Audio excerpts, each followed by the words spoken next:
Hello everyone, today in this video I'm going to show you how you can fix heating problem in your device Infinix Smart 4 and Plus.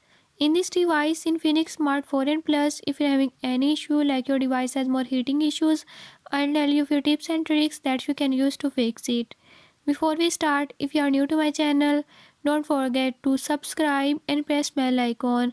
Watch complete video and learn how you can fix it.